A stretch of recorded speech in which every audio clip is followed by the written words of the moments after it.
তো আজকে আমাদের বাড়িতে রান্না হবে সর্ষে বাটা দিয়ে লাল ভোলা মাছ।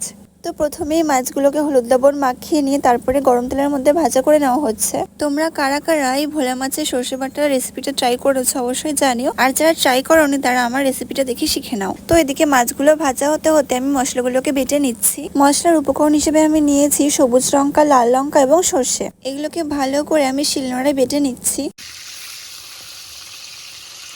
তো এই মাছগুলোর এক সাইডে ভাজা হয়ে গেছে, সেজন্য অন্য সাইডটাকে উল্টে দিচ্ছি যাতে দুদিকেই ভালো করে ভাজা হয়ে যায়। এরপর আমি ভাজা মাছগুলোকে একটা বাটির মধ্যে নিয়ে নিচ্ছি।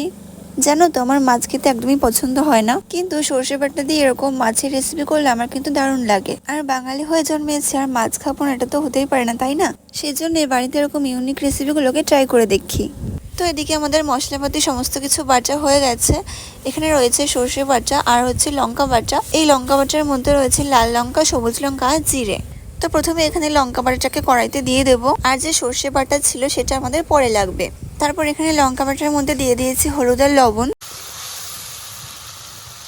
এরপরে এই মশলার মধ্যে কিছুটা পরিমাণে জল দিয়ে দিতে হবে। তোমরা ঝোল রাখতে চাইলে বেশি পরিমাণেও জল দিতে পারো, আর যারা ঝোল পছন্দ করো না তারা কম করেও দিতে পারো।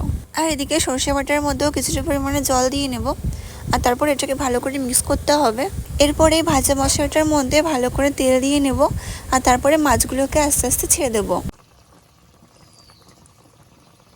মাছগুলো সামান্য তৈরি হয়ে যাওয়ার পর এর মধ্যে সর্ষে বাটাটাকে দিয়ে দিতে হবে। এরপর কিছুক্ষণ নাড়িয়ে চাড়িয়ে নেওয়ার পর তৈরি হয়ে যাবে আমাদের প্রিয় সর্ষে বাটার ভোলা মাছ।